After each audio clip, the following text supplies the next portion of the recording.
Hunters surrounded her, until a mountain man raised his rifle and growled, "She's under my protection."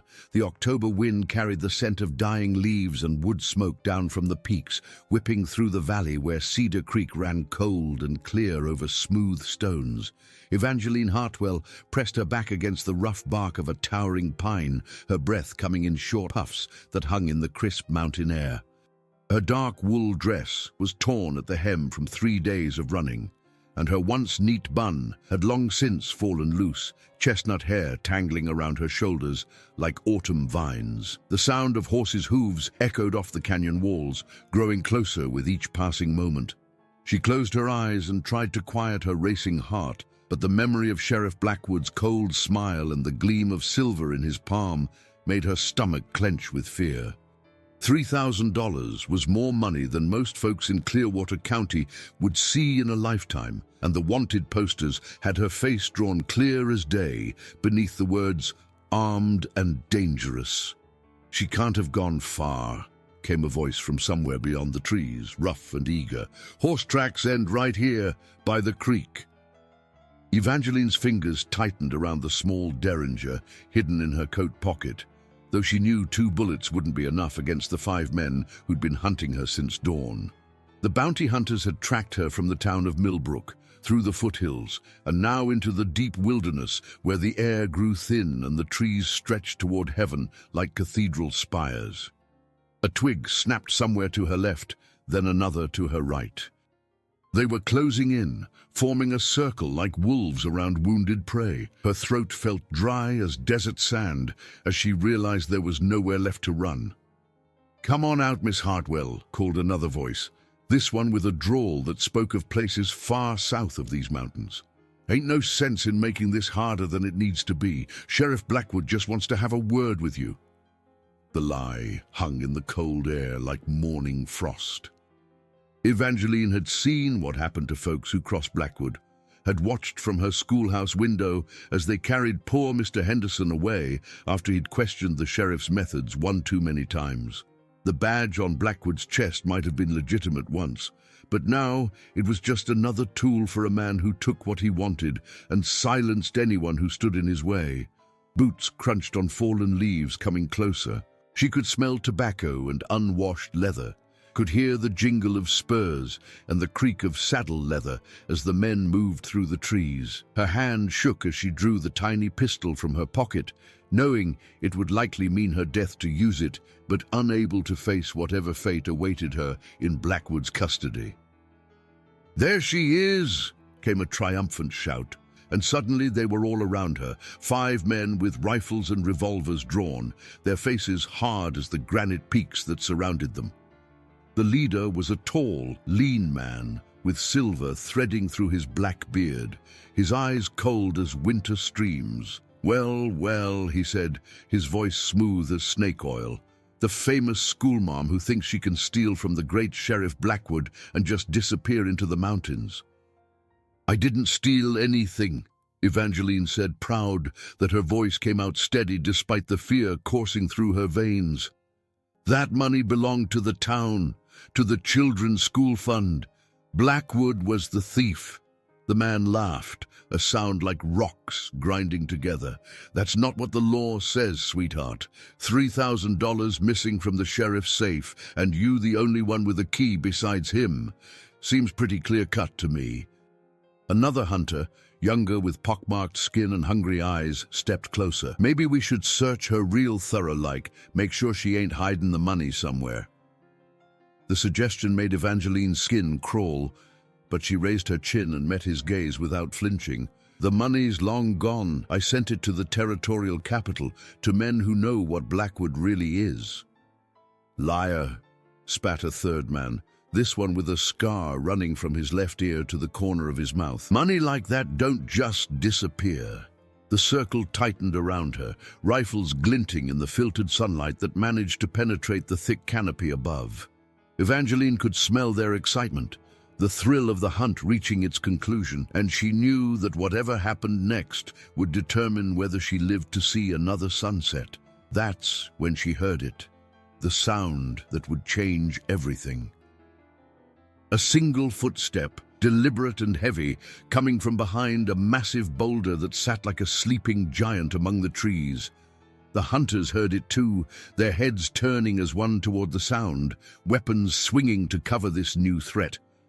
He emerged from the shadows like something out of a mountain legend, tall and broad-shouldered, with hair the color of dark honey and a beard that spoke of months spent far from civilization.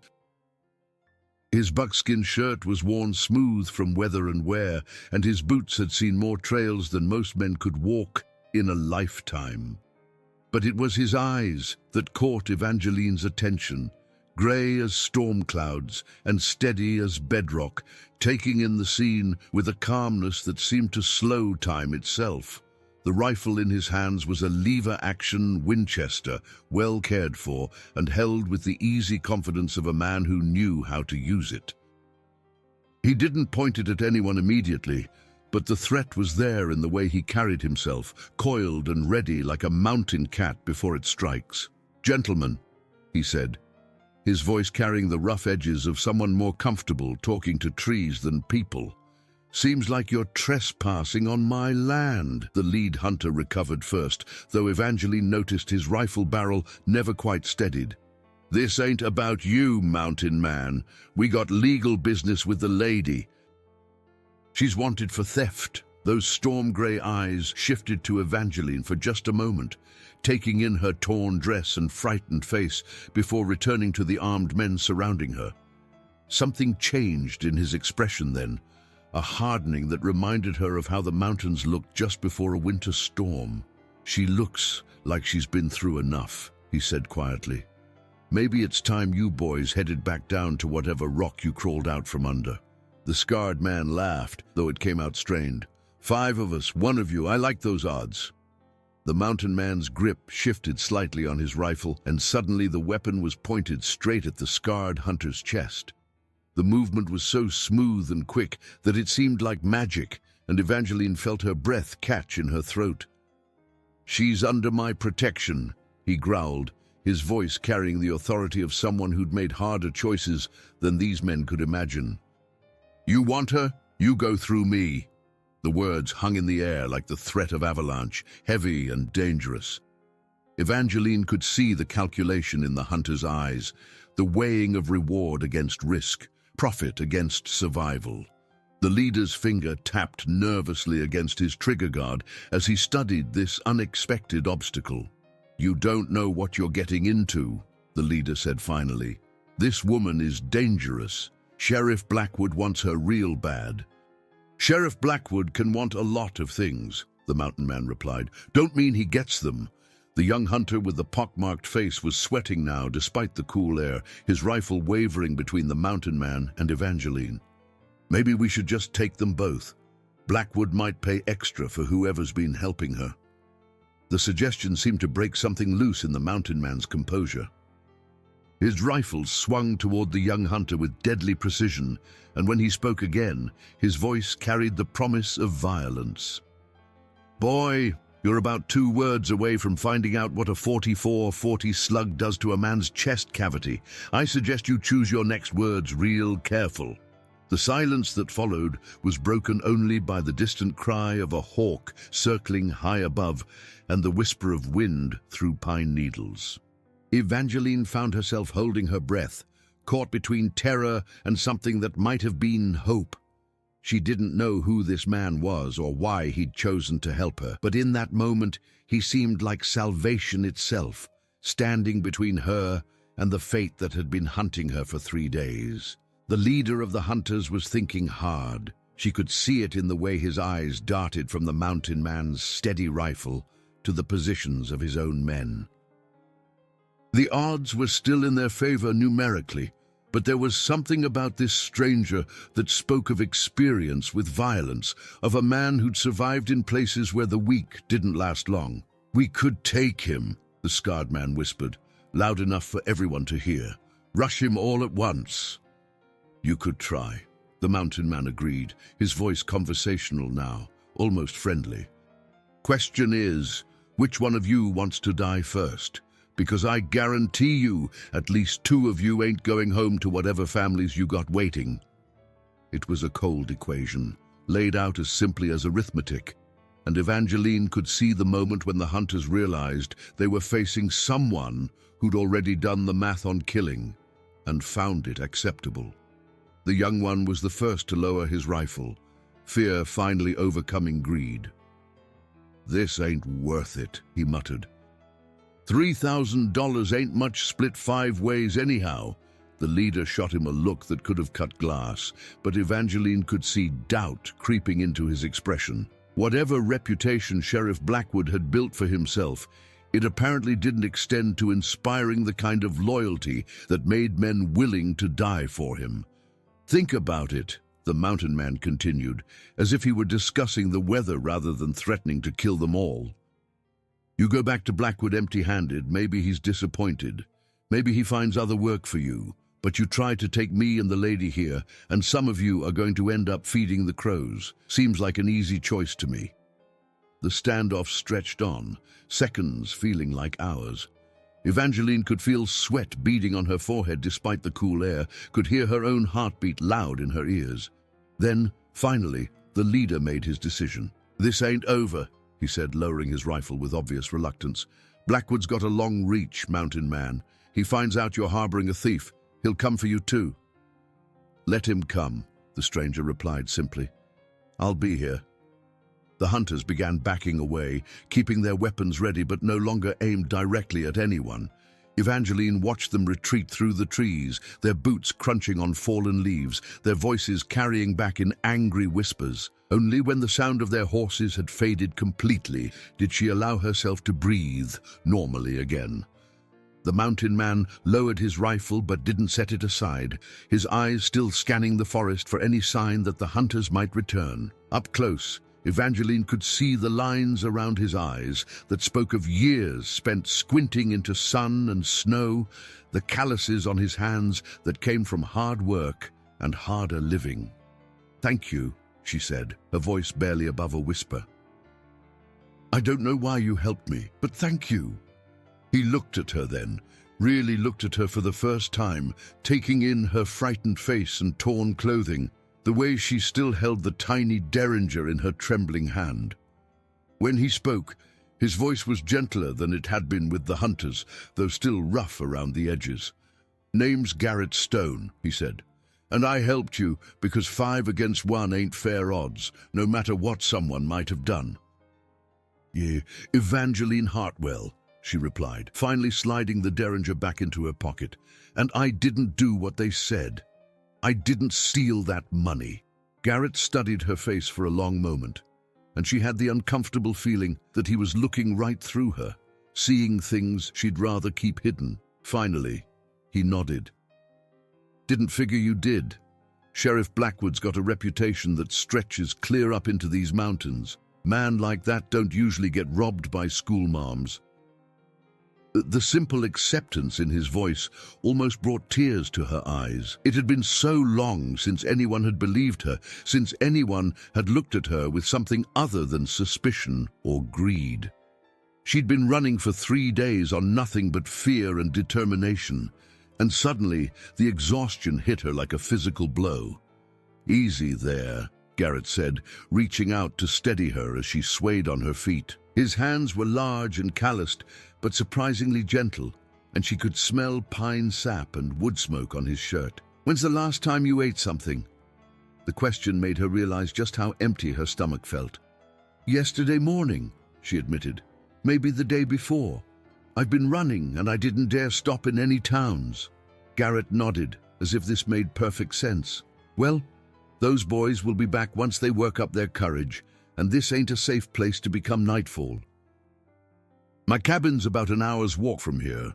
You're welcome to rest there until you figure out what comes next." The offer was made simply, without expectation or demand, but Evangeline hesitated. She'd been alone in the wilderness with a stranger she'd known for all of 10 minutes, a man who'd just threatened to kill 5 people without seeming particularly bothered by the prospect. "I understand your caution," Garrett said, apparently reading her thoughts. "But I give you my word, you'll be safe with me, and right now, safe is about the best you can hope for." He was right, and they both knew it. The hunters would regroup, probably bring more men, and the nights in the mountains were getting cold enough to kill. She nodded slowly, decision made more by necessity than trust. Lead the way, Mr. Stone. The walk to Garrett's cabin took them deeper into the wilderness, along trails that seemed to exist more in his mind than on the ground. He moved through the forest with the easy confidence of someone who'd been born to it, stepping over fallen logs and ducking under low branches without seeming to think about it. Evangeline followed as best she could, her schoolteacher boots slipping on loose stones and catching on hidden roots. "Here," Garrett said after she'd stumbled for the third time, offering his arm for support. "These mountains take some getting used to." His arm was solid as oak under her hand, and she was surprised by the steadiness it gave her, both physically and emotionally. They walked in comfortable silence, the only sounds the crunch of leaves underfoot and the distant call of birds in the canopy above. The cabin, when they finally reached it, was larger than she'd expected, but still simple in the way of things built for function rather than beauty. It sat in a small clearing beside a stream that chattered over smooth stones, the water clear enough to see the bottom. The walls were made of logs chinked with mud and moss, and smoke rose from a stone chimney into the afternoon sky. "It's not much," Garrett said, seeming almost embarrassed, "but it's warm and dry and there's plenty of food." "It's perfect," Evangeline said, and meant it. After 3 days of sleeping under stars and eating whatever berries she could find, the cabin looked like paradise itself.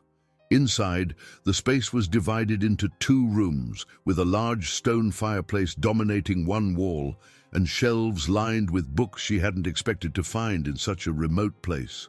The furniture was handmade, but well crafted, and everything was clean and orderly in the way of someone who lived alone and took pride in his surroundings. "Sit," Garrett said, indicating a chair near the fireplace. "I'll get some food going." Evangeline sank into the chair gratefully, feeling warmth from the fire seep into her bones for the first time in days. She watched as Garrett moved around the cabin with practiced efficiency, adding wood to the fire, filling a pot with water from a bucket by the door, pulling vegetables and dried meat from shelves and containers. "You live here alone?" she asked, curious about this man who'd appeared like an angel of mercy just when she'd needed him most. "5 years now," he replied, not looking up from the stew he was putting together. "Used to guide hunting parties and survey crews, but I got tired of dealing with people. Mountains are simpler." There was something in his voice that suggested there was more to the story, some pain or disappointment that had driven him to seek solitude. Evangeline recognized it because she'd heard the same tone in her own voice when people asked why a woman her age had never married. "What about you?" Garrett asked, settling the pot over the fire and taking a seat across from her. "How does a schoolteacher end up running from bounty hunters in the middle of nowhere?" The question she'd been dreading, but somehow, sitting in this warm cabin with this strange, gentle man, the words came easier than they had in months. "Sheriff Blackwood has been stealing from the town for years," she said, staring into the flames. "Road improvement funds, money set aside for the doctor's salary, anything he could get his hands on. But when he started taking from the children's school fund, I couldn't just stand by and watch." "So you took it back," Garrett said, no judgment in his voice. "I documented everything first, kept records of every penny that went missing, every fund that got diverted to his personal accounts. Then I took what was left of the school money and sent it to the territorial governor along with all my evidence." Garrett nodded slowly. "And Blackwood found out. He came to my house the next morning with a warrant for my arrest and a story about how I'd robbed his safe. Had it all worked out neat and tidy, with witnesses who'd swear they saw me near the sheriff's office at night." The memory made her voice bitter. "I barely got out of town ahead of his men. So you've been running ever since. 3 days and nights. I thought if I could get far enough away, maybe find someone in the territorial capital who'd listen to my story." She trailed off, suddenly aware of how hopeless it all sounded. The stew was beginning to smell good, filling the cabin with warmth and the promise of a real meal. Garrett stirred it thoughtfully, his grey eyes reflecting the firelight. "Blackwood's got friends in high places," he said finally. "Lot of money changes hands to keep men like him in power. Might be hard to find someone willing to believe a schoolteacher over a sheriff, no matter how much evidence you got." The words hit her like a physical blow, confirming fears she'd been trying not to face. "So what do I do? I can't run forever and I can't go back." "Don't know," Garrett admitted, "but you don't have to figure it out tonight. Tonight you eat, you get warm, and you sleep in a real bed. Tomorrow, we can think about what comes next." If this story has touched your heart so far, don't forget to subscribe to the channel, like the video, and share it with friends who love Old West stories. The simple kindness in his words almost undid her completely. She'd been strong for so long, had forced herself to keep moving when all she wanted to do was curl up and cry. Now, with safety and warmth and the promise of help, the walls she'd built around her emotions began to crumble. "Hey," Garrett said softly, noticing the tears that had started to fall, "you're safe now. Whatever happens next, you don't have to face it alone." That night, for the first time in longer than she could remember, Evangeline slept deeply and without fear. Garrett had given her his bed, a simple but comfortable mattress in the cabin's back room, while he made himself a pallet by the fire. She'd protested, but he'd waved away her concerns with the same quiet authority he'd shown with the bounty hunters.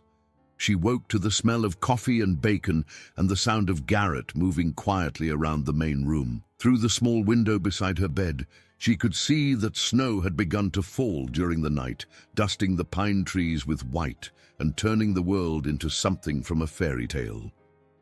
"Morning," Garrett said when she emerged from the back room, offering her a cup of coffee that tasted like heaven itself.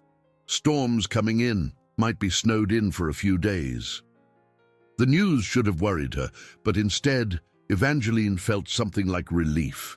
A few days of peace, of safety, of not having to look over her shoulder for men with guns and hard eyes. "I can't pay you for this," she said, suddenly aware of how much she was imposing on his hospitality. "I don't have any money, and I don't know when I'll be able to repay your kindness." Garrett looked at her over his own coffee cup, steam rising between them like morning mist. "Didn't ask for payment. Sometimes a man does something because it's right, not because there's profit in it." They spent that day talking, sharing stories about their lives in the careful way of people getting to know each other. Evangeline learned that Garrett had been a soldier before he became a guide, had fought in places with names she recognized from newspaper accounts. He'd seen things that had marked him, carried scars both visible and hidden that spoke of violence and loss. In return, she told him about her life in Millbrook, about the children she taught, and the small satisfactions of helping young minds learn to read and write. She spoke of her father, a minister who'd died when she was 20, and her mother who'd followed him just 2 years later. She'd been alone since then, finding purpose in her work and contentment in her solitude. "Never wanted a husband?" Garrett asked as they sat by the fire that evening, the snow still falling steadily outside. "Never found one worth having," she replied honestly. "Most men in Millbrook wanted a wife who'd keep house and bear children and ask no questions about what happened in the world outside their kitchen. I wanted more than that." "More like what?" She considered the question seriously. "More like having a voice that mattered. More like being able to stand up for what was right, even when it wasn't convenient. More like being seen as a whole person instead of just a function." Garrett nodded as if this made perfect sense.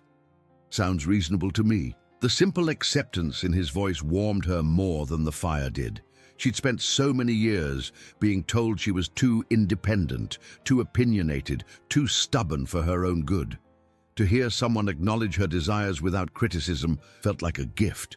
They were snowed in for 3 days, and by the time the storm passed, something had changed between them.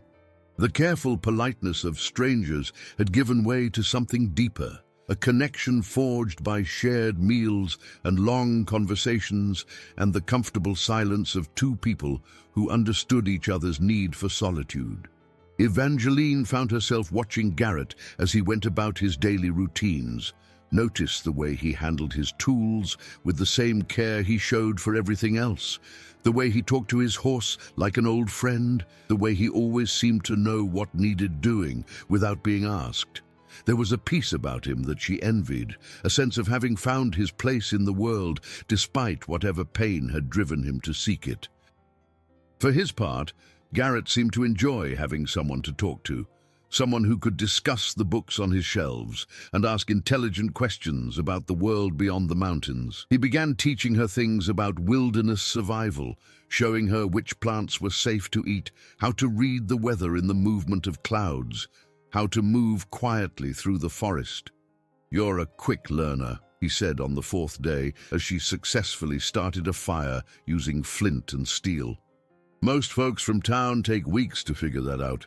Most folks from town have never had bounty hunters on their trail," she replied, pleased with the small accomplishment. "Amazing how quickly you learn when your life depends on it." It was meant as a joke, but the words reminded them both of the reality waiting beyond the cabin walls. Sheriff Blackwood was still out there, still hunting her, and the money she'd sent to the territorial capital might not be enough to bring him down. That evening, as they sat by the fire sharing a dinner of venison stew, Garrett brought up the subject they'd both been avoiding. "Been thinking about your situation," he said. "Might be there's another way to handle this." Evangeline looked up from her bowl, hope flickering in her chest. "What kind of way?" "Blackwood's power comes from people being afraid of him, from nobody willing to stand up and call him what he is. But if enough folks came forward with their own stories, if there was a united front—" "The people in Millbrook are terrified of him," Evangeline said. "He's had men beaten, families run out of town. They're not going to risk their lives based on the word of a fugitive schoolteacher." "Maybe not," Garrett agreed, "but they might listen to someone else, someone who's got nothing to lose and no reason to lie." It took her a moment to understand what he was suggesting, and when she did, her heart began to race. "You'd do that? You'd come with me to face Blackwood?" "Been thinking about it," he said, not quite meeting her eyes. "Been up here alone for 5 years, telling myself I was done with the world and all its problems. But maybe some problems are worth getting involved in." "It could get you killed," she said softly. "Blackwood has a lot of men, and they're not afraid to use their guns." And Garrett looked at her then, and she saw something in his grey eyes that made her breath catch. Maybe there are things worth dying for. Maybe there are people worth protecting. The weight of his words settled between them like a bridge spanning a canyon.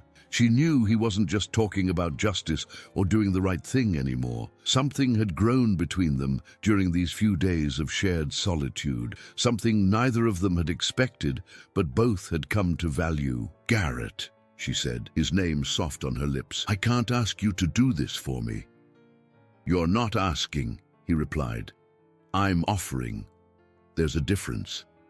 That night, they sat closer together by the fire than they had before, talking quietly about their plan and about other things, deeper things.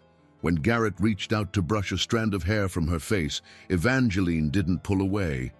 When she covered his hand with hers, he didn't withdraw. "I never expected this," she whispered, meaning more than just their partnership in facing Blackwood. "Neither did I," he admitted, "but maybe the best things come when you're not looking for them." They traveled back towards civilization slowly, taking mountain paths that avoided the main roads where Blackwood's men might be watching. Garrett had kept his mountain clothes but cleaned them up, and with his hair combed and his beard neat, he looked less like a wild hermit and more like a man who could command respect in town. "The key is to get people talking before Blackwood knows we're there," he explained, as they made camp on their second night out. "Once word spreads that you're back and that you've got someone backing your story, folks might find their courage. And if they don't," Garrett's hand moved unconsciously to the grip of his revolver, "then we try something else." They reached the outskirts of Millbrook on a Tuesday morning when the streets were busy with market day shoppers. Evangeline pulled her shawl close around her face, but she needn't have worried about being recognized. The wanted posters had made her look like a dangerous criminal, all sharp angles and cold eyes. The reality was a woman made softer by kindness and hope, transformed by the knowledge that she wasn't facing her troubles alone. Their first stop was the church, where Reverend Matthews was preparing for the evening service. He looked up from his Bible as they entered, his eyes widening in recognition. "Evangeline," he breathed. "Child, what are you doing here? Half the territory is looking for you." "Looking for a thief," she corrected. "But I'm not a thief, Reverend. I'm the one who tried to stop the real criminal." She introduced Garrett and watched as the two men took each other's measure. Reverend Matthews was a good man, but he'd lived his whole life in small towns where rocking the boat could get you run out on a rail. Garrett, on the other hand, had the steady confidence of someone who'd faced down worse than small-town corruption. "Tell me your story again," the Reverend said finally. "All of it, from the beginning." So she did, with Garrett standing silent beside her, his presence lending weight to her words. She showed Reverend Matthews copies of the documents she'd sent to the territorial capital, explained how she'd tracked the missing money, described the pattern of theft that had been going on for years. When she finished, the Reverend sat in silence for a long moment, his weathered hands folded on his desk. "I've suspected," he said finally. "We all have, really. But suspecting and proving are different things, and Blackwood has ways of dealing with people who ask too many questions. That's why we need to stand together." Garrett spoke for the first time since they'd entered the church. "One voice can be silenced. A dozen voices become harder to ignore." "And if Blackwood decides to silence all dozen voices," the Reverend asked pointedly, "then he shows his true colors to the whole territory," Garrett replied. "Hard to claim you're upholding the law when you're gunning down churchgoers and shopkeepers." It took 3 days of careful conversations, of visiting people Evangeline had known and trusted, of slowly building a coalition of citizens who were tired of living in fear, the blacksmith whose brother had been beaten for asking questions about road funds, the doctor who'd never been paid the salary he'd been promised, the widow whose husband had died suspiciously after threatening to write to the territorial government about Blackwood's methods. Each conversation was dangerous. Each person they approached could have run straight to the sheriff with news of their presence. But gradually, carefully, they built something that hadn't existed in Millbrook for years: organized resistance. On Friday morning, they were ready.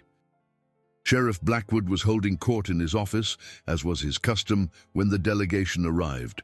Reverend Matthews led the way, followed by a dozen of the town's most respected citizens, with Evangeline and Garrett bringing up the rear. Blackwood looked up from his desk with the confident smile of a man who'd never had his authority seriously challenged. He was younger than Evangeline had expected, perhaps 40, with the kind of good looks that probably helped him charm his way into positions of power. But his eyes were cold as winter ice, and there was cruelty in the set of his mouth that no amount of charm could hide. "Well, well," he said, leaning back in his chair, "looks like the prodigal daughter has returned and brought some friends with her." "Sheriff Blackwood," Reverend Matthews began, his voice steady despite the danger, "we've come to discuss some irregularities in the town's finances." Blackwood's laugh was like the sound of breaking glass. "Irregularities? Is that what we're calling theft now? This woman stole $3,000 from my safe, and now she's got you good people convinced that I'm the criminal. The money she took belonged to the school fund," the blacksmith said, stepping forward. "Money that should have been spent on books and supplies for our children. Money that was in my safe for safekeeping," Blackwood replied smoothly. "Money that she stole, just like the warrant says." Evangeline had remained silent until now, but the lies were too much to bear. "You know that's not true," she said, her voice carrying clearly through the room. "You've been stealing from this town for years, taking money meant for roads and schools and doctors' salaries." Blackwood's eyes focused on her with laser intensity, and she saw the moment when his mask of civility began to slip. "Prove it," he said simply. "I already have." Evangeline reached into her coat and withdrew a folded paper. This is a receipt from the Territorial Postal Office, showing that a package containing financial documents and $3,000 in town funds was delivered to Governor Morrison's office 5 days ago. The silence that followed was deafening. Blackwood stared at the receipt as if it were a snake coiled to strike, and Evangeline could see him calculating, trying to figure out how to spin this new development. "Forgery," he said finally. "Easy enough to fake a piece of paper." "Telegraph Governor Morrison," suggested Garrett, speaking for the first time since they'd entered the office. "Ask him if he received a package from Miss Hartwell containing evidence of corruption in Millbrook." It was a simple suggestion, but Evangeline could see that it hit Blackwood like a physical blow. He knew, as they all did, that a telegraph message could be verified, that lies had a way of unraveling when subjected to official scrutiny. "Who are you?" Blackwood asked, turning his attention to Garrett with the instincts of a predator identifying a new threat. "Name's Garrett Stone. I'm here to see that Miss Hartwell gets a fair hearing." "Fair hearing?" Blackwood's voice rose slightly, control beginning to fray around the edges. "She's a wanted criminal. There's a price on her head." "Posted by you," Garrett pointed out, "based on charges you made up to cover your own crimes." The tension in the room was thick enough to cut, and Evangeline could see Blackwood's hand moving slowly toward the gun on his hip. Around them, the townspeople were beginning to shift nervously, sensing that violence might be only moments away. "Careful, Sheriff," Garrett said quietly, his own hand resting casually on the butt of his revolver. "Lot of witnesses here. Hard to claim self-defense when you draw first on an unarmed delegation."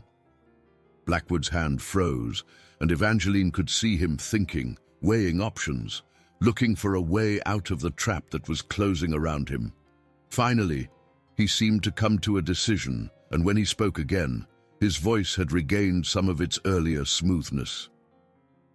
"You people have been listening to the ravings of a disturbed woman," he said, addressing the townspeople rather than Evangeline or Garrett. "A woman who stole from the very children she claimed to care about. Don't let her lies turn you against the man who's kept this town safe for 3 years." "Safe from what?" asked the doctor. "The only violence I've seen in this town has come from your deputies, Sheriff. Men beaten for asking questions, families threatened for speaking out." Blackwood's face darkened, and Evangeline could see the mask slipping further. "Careful, Doc. Your medical license comes from the territorial government. Would hate to see it get revoked over false accusations." The threat hung in the air like poison gas, but instead of cowing the doctor, it seemed to steel his resolve.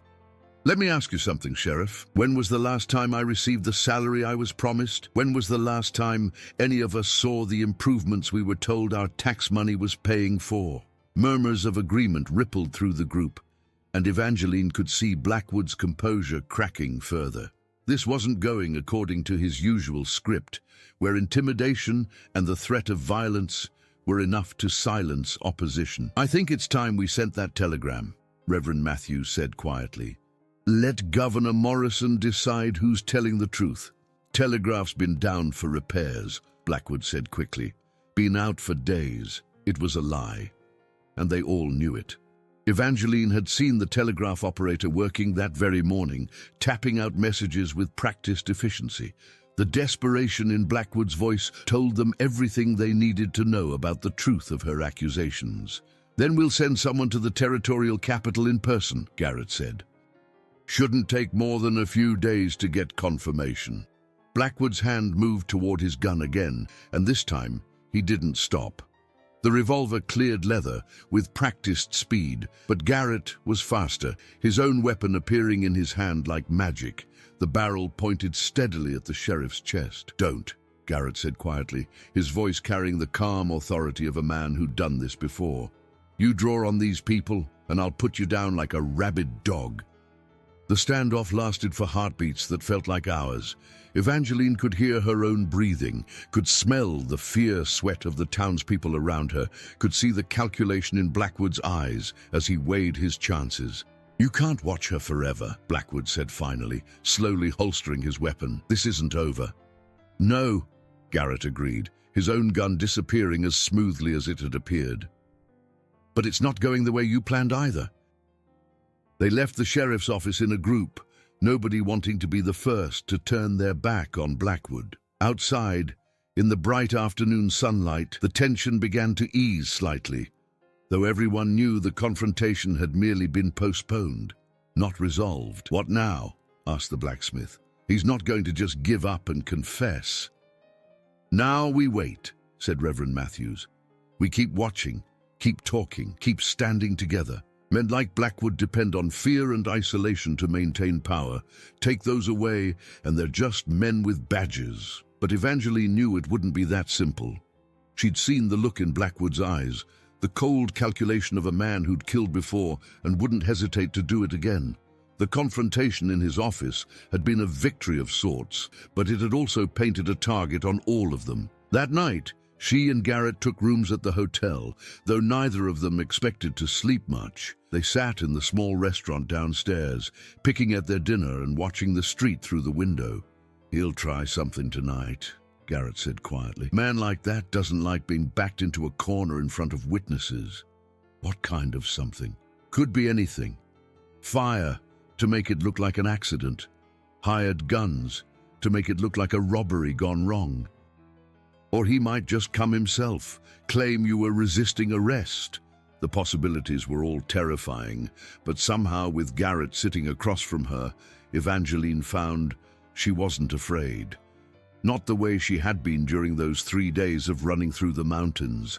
Having someone to face the danger with made all the difference. "I'm sorry I dragged you into this," she said. "You could have stayed in your cabin, stayed safe." Garrett reached across the table and covered her hand with his. "Best decision I've made in 5 years, he said simply. "Whatever happens, I don't regret it." His hand was warm and calloused, strong enough to handle a rifle or gentle enough to brush hair from her face. Looking at him now, Evangeline realized that somewhere in the past week she'd fallen in love with this quiet, dangerous, kind man who'd appeared in her life like an answer to a prayer she hadn't known she was praying. "Garrett," she began, but he shook his head. "Later," he said. "When this is over, when you're safe, there'll be time for words. Right now, we need to focus on staying alive." The attack came just after midnight, as they'd expected, but it didn't come in any of the ways Garrett had predicted.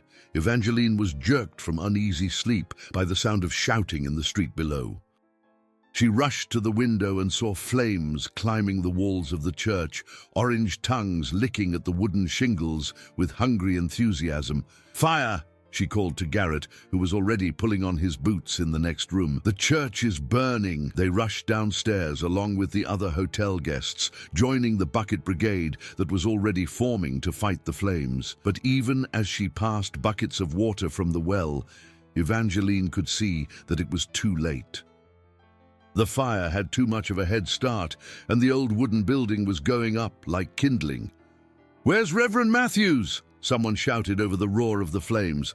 That's when they saw him, trapped in the upstairs window of the rectory, smoke pouring around him as he tried to escape the inferno that had consumed his church. The ladder the volunteer fire department had brought was too short, and the heat was too intense for anyone to get close enough to help. Without thinking, Evangeline started toward the burning building, but Garrett's hand on her arm stopped her. "You can't," he said, his voice rough with emotion. "It's too late." But even as he spoke, a figure emerged from the smoke and flames, carrying the Reverend over his shoulder like a sack of grain. It was Sheriff Blackwood, his face black with soot, his clothes smoking from the heat. He laid Reverend Matthews on the ground, away from the fire, where the doctor immediately began checking for injuries. The Reverend was unconscious but breathing, his hair singed and his clothes torn, but otherwise unharmed. "Found him collapsed by the back stairs," Blackwood said, accepting a cup of water from someone in the crowd. "Smoke must have overcome him." The crowd pressed around them, expressing amazement at the sheriff's heroism, praising him for risking his life to save the minister. But Evangeline noticed things the others missed. How clean Blackwood's clothes were, despite his claims of fighting through smoke and flame. How his hair wasn't singed like the Reverend's. How he seemed to know exactly where to find Matthews in the burning building. She caught Garrett's eye and saw that he'd noticed the same things. This wasn't a rescue, it was theater, designed to make Blackwood look like a hero while eliminating the man who'd led the delegation against him. "Lucky you were passing by, Sheriff," Garrett said loudly enough for the crowd to hear. "Strange coincidence, you being in just the right place to help." Blackwood's eyes found Garrett's across the crowd, and for just a moment his mask slipped. "Not coincidence," he said. "Duty. I patrol the town every night, keeping folks safe." "Course you do," Garrett replied, his voice carrying just enough skepticism to plant doubt without making accusations. The fire burned itself out by dawn, leaving nothing but charred timbers and ash where the church had stood. Reverend Matthews was alive but badly shaken, the smoke having damaged his lungs enough that speaking was painful. He would recover, the doctor said, but it would take time. As the crowd dispersed, Evangeline and Garrett found themselves standing with a few of the people who'd been part of yesterday's delegation. The blacksmith looked grim, the doctor was pale with exhaustion, and the widow who'd lost her husband to Blackwood's methods was openly weeping. "Message received," the blacksmith said quietly. "Stand against the sheriff, and bad things happen to you." "Could have been an accident," suggested the doctor, though his tone suggested he didn't believe it any more than the others did. "Accidents don't usually happen the night after someone challenges the sheriff's authority," Garrett observed. They all knew he was right, but knowing and proving were different things, and Blackwood had been careful to give himself plausible deniability. He'd even made himself look like a hero in the process, rescuing the very man he'd tried to kill. "So what now?" asked the widow. "Do we just give up and let him win?" Evangeline looked at the faces around her, saw the fear and discouragement that Blackwood had worked so hard to instill. This was how he'd maintained power for so long, by making examples of anyone who opposed him, by showing that resistance only brought tragedy. "No," she said firmly, "we don't give up, but we change tactics." That afternoon, while the town was still buzzing with talk about the fire and Blackwood's heroic rescue, Evangeline and Garrett made their way to the telegraph office. The operator, a nervous young man named William, looked up from his key with obvious anxiety when they entered. "Miss Hartwell," he said, glancing around as if expecting the sheriff to materialize from the shadows. "I heard you were back in town." "We need to send a message to the territorial capital," Evangeline said. "To Governor Morrison's office." William's hands shook slightly as he prepared his telegraph key. "Don't know if that's such a good idea, Mom. Sheriff says the lines have been down for repairs." "Lines look fine to me," Garrett observed, nodding toward the key that had been chattering away when they'd entered. "In fact, you were just receiving a message when we came in." The young man flushed red, caught in the lie. The sheriff said, "Look, I can't get in trouble with the law, you understand. I got a family to think about."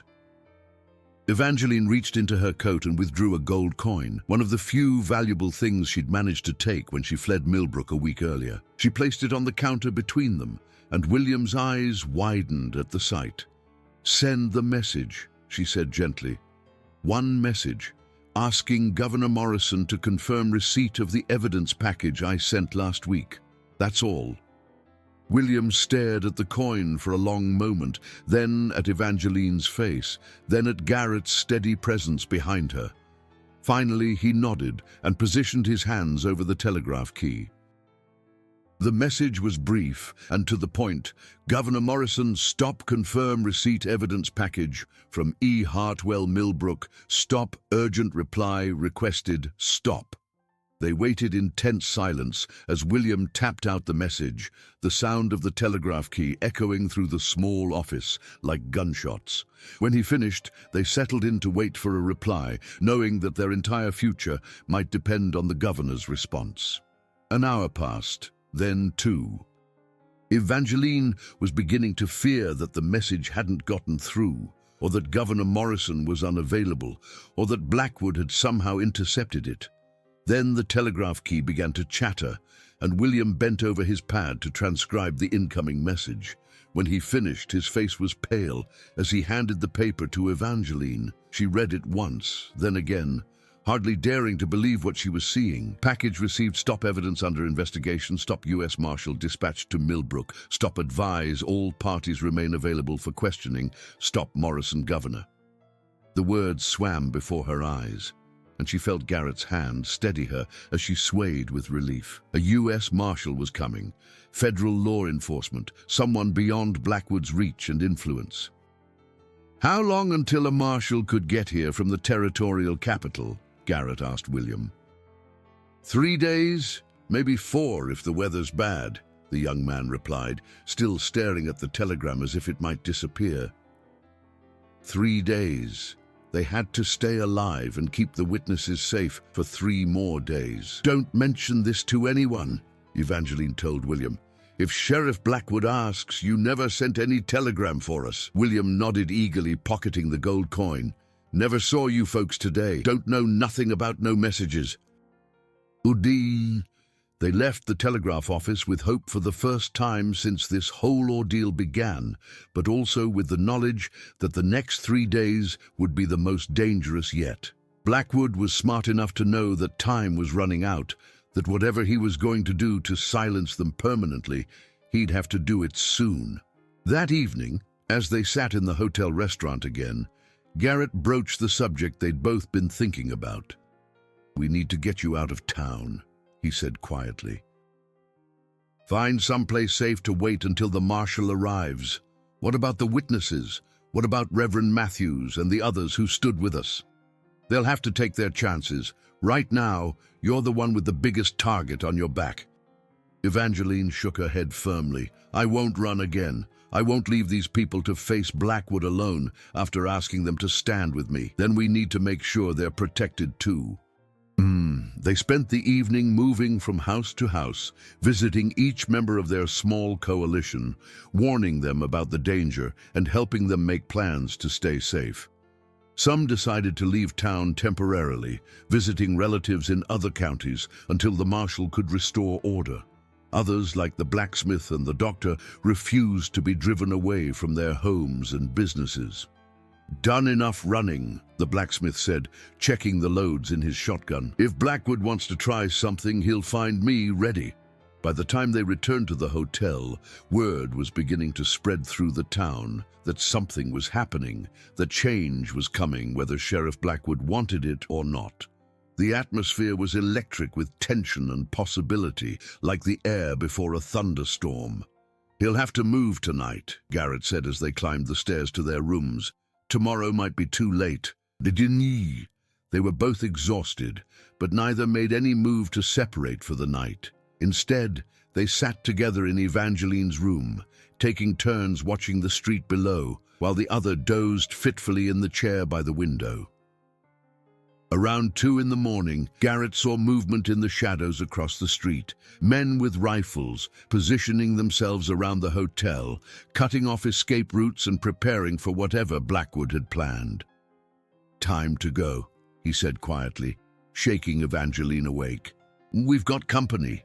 They gathered their few possessions quickly and made their way to the back stairs, hoping to slip out through the hotel's rear exit. But as they reached the ground floor, they could hear voices in the alley behind the building, more of Blackwood's men taking their positions. Trapped, Evangeline whispered.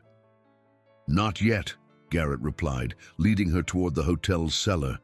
Every building in town has a back door the builders didn't plan on. The cellar was dark and damp, filled with the hotel's stores of food and supplies. Garrett felt along the back wall until he found what he was looking for. A section where the stones had been disturbed and replaced. Prohibition tunnel, he explained, prying at the loose stones with his knife. Every hotel in the territory has one, connects to the general store next door. Owners use them to move liquor without the federal agents seeing. The opening was narrow and cramped, but they managed to squeeze through into the basement of the general store next door. From there, they made their way to the street, emerging into the pre-dawn darkness 3 buildings away from the hotel where Blackwood's men were still waiting. Now what? Evangeline asked as they crouched in the shadow of the barber shop. "Now we make sure the Marshal finds us when he gets here," Garrett replied. "And we try to stay alive until then." They made their way to the church ruins, where the rubble provided cover and concealment. It seemed fitting somehow, making their stand in the place where Blackwood had tried to silence opposition with fire and fear. As the sun began to rise over the mountains, painting the sky in shades of rose and gold, they saw Blackwood and his men emerging from the hotel, their faces dark with frustration. They'd found the tunnel, realized their quarry had escaped, and now they were spreading out through the town like hunters searching for wounded game. "Come out, Miss Hartwell," Blackwood called, his voice carrying clearly through the morning air. "No sense hiding like a criminal. We all know you're here somewhere."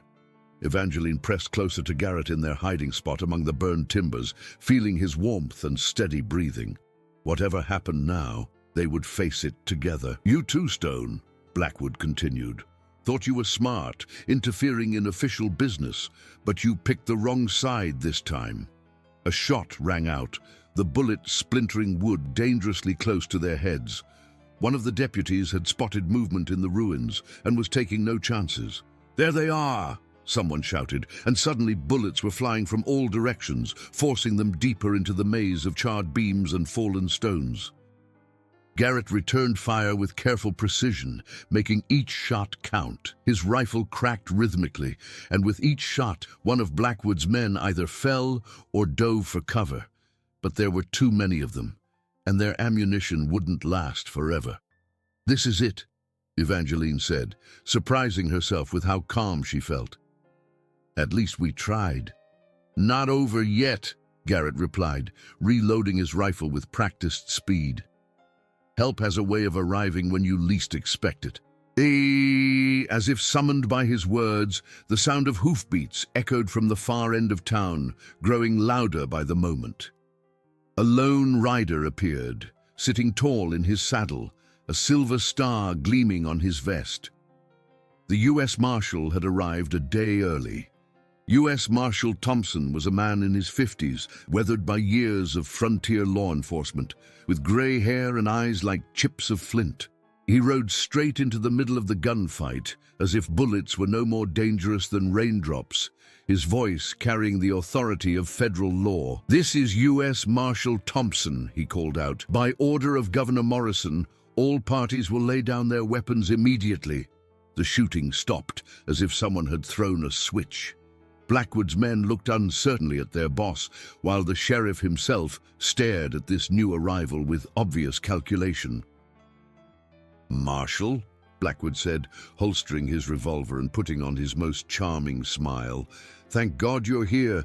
This woman is a dangerous fugitive, and she's got these townspeople convinced that I'm some kind of criminal." Marshal Thompson dismounted and walked slowly through the ruins toward where Evangeline and Garrett were taking cover. His hand rested casually on the butt of his gun, and his eyes missed nothing as they catalogued the scene before him. "Miss Evangeline Hartwell?" he asked. "Yes, sir," she replied, standing slowly with her hands visible. "I have some questions for you about a package sent to Governor Morrison's office, evidence of financial irregularities in this town." "I sent that package," Evangeline said clearly, her voice carrying to every person present. "It contains documentation of 3 years of theft by Sheriff Blackwood, money stolen from school funds, road improvements, medical services, and other municipal accounts." "Lies," Blackwood interjected, but Marshal Thompson silenced him with a look. "Governor Morrison has had his accountants examine your evidence, Miss Hartwell. Preliminary findings suggest that your allegations have merit. Sheriff Blackwood, you're under arrest for embezzlement, fraud, and abuse of office." The words hit the assembled crowd like a thunderbolt. For a moment, nobody moved, nobody breathed. Then Blackwood's hand moved toward his gun, and everything exploded into motion. The sheriff was fast, faster than Evangeline had expected, but Garrett was faster still. His rifle barked once, and Blackwood spun around, his own weapon flying from his hand as Garrett's bullet shattered his wrist. "Stay down!" Marshal Thompson ordered, his own gun now drawn and pointed at the injured sheriff. "Move again, and I'll let Mr. Stone finish what he started." The fight went out of Blackwood's men as they realized their leader was finished, that the federal government had finally caught up with their crimes. One by one, they laid down their weapons and raised their hands, knowing that resistance would only make their eventual punishment worse. As Marshal Thompson placed handcuffs on Blackwood and read him his rights, Evangeline felt a weight lift from her shoulders that she'd been carrying for so long, she'd forgotten what it felt like to stand straight. It was over. Finally, truly over. "Miss Hartwell," the marshal said as his deputy led Blackwood away, "you'll need to come with me to the territorial capital, testify before a federal grand jury. Could take several weeks." "I understand," she said, then looked at Garrett. "Will you... that is, would you consider..." "Try and stop me," he said simply, and she knew that whatever came next, they would face it together. The trial lasted 3 weeks, and when it was over, Sheriff Blackwood was sentenced to 20 years in federal prison. His deputies received lighter sentences in exchange for their testimony about his methods, and the stolen money was recovered from accounts he'd hidden under false names. Evangeline was cleared of all charges and offered a job with the Territorial Education Department, overseeing school programs throughout the region. It was more responsibility and better pay than she'd ever dreamed of. A chance to make a real difference in children's lives across the territory. But as she and Garrett stood on the steps of the courthouse after the sentencing, watching the sun set over the mountains they both loved, she found herself thinking about different possibilities. "So what now?" Garrett asked, echoing the question she'd been asking herself for days. "I don't know," she admitted. "I thought I'd want to go back to teaching, but after everything that's happened, I'm not sure a classroom is big enough to hold all the things I want to do." "Could always come back to the mountains with me," he suggested, his voice carefully casual. "Lot of settlers moving into the high country now. Families who could use a teacher. And I hear tell there's going to be a new town up there, somewhere around Cedar Creek." The idea sent a thrill through her that had nothing to do with professional ambition and everything to do with the man standing beside her. A new town meant new possibilities, a chance to build something from nothing with someone who understood both her independence and her need for connection. "Garrett Stone," she said, turning to face him fully. "Are you asking me to marry you?" "Eventually," he replied, with the slow smile that had become as necessary to her as breathing. "Figured I'd start by asking you to come home with me, see how that works out. And if it works out well, then maybe we'll talk about building a bigger cabin, maybe one with room for a schoolhouse attached, and a garden, and eventually some young ones running around making noise." It wasn't the most romantic proposal in the history of the territory, but it was perfectly suited to both of them. Practical, honest, and full of the kind of love that grew from shared struggle and mutual respect. "Yes," she said, not caring that they were standing on the courthouse steps with half the territorial capital watching. Yes to all of it. When he kissed her, she could taste the promise of mountain air and pine smoke, of quiet mornings and peaceful evenings, of a life built on the foundation of trust and partnership they'd discovered in the midst of danger.